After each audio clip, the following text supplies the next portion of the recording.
திருச்சியில் பிஜேபி சார்பில் தைப்பொங்கல் விழா கொண்டாட்டம். அமித்ஷா முன்னிலையில் 1008 பானைகளில் பொங்கலிட்டு உற்சாகம்.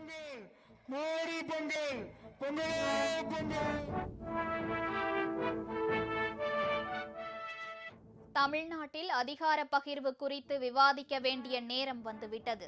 காங்கிரஸ் எம்பியின் பதிவால் திமுக கூட்டணியில் மீண்டும் சலசலப்பு.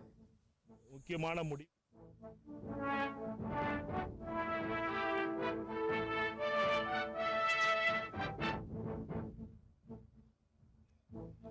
பிரிவினைவாத அரசியல் தமிழகத்தில் எக்காலத்திலும் எடுபடாது.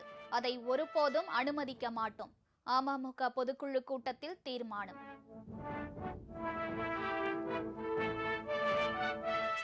கல்லூரி மாணவர்கள் 10 லட்சம் பேருக்கு மடிக்கணினி வழங்கும் திட்டம். சென்னையில் இன்று பிற்பகல் தொடங்கி வைக்கிறார் முதல்வர் ஸ்டாலின்.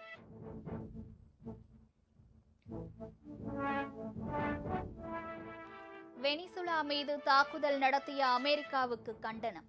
சென்னையில் அமெரிக்கா தூதரகத்தை முற்றுகையிட முயன்ற மார்க்சிஸ்ட் கட்சியினர் கைது.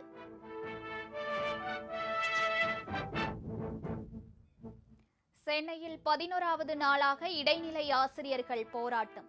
அங்கன்வாடி ஊழியர்களும் அரசுக்கு எதிராக போர்க்கொடி.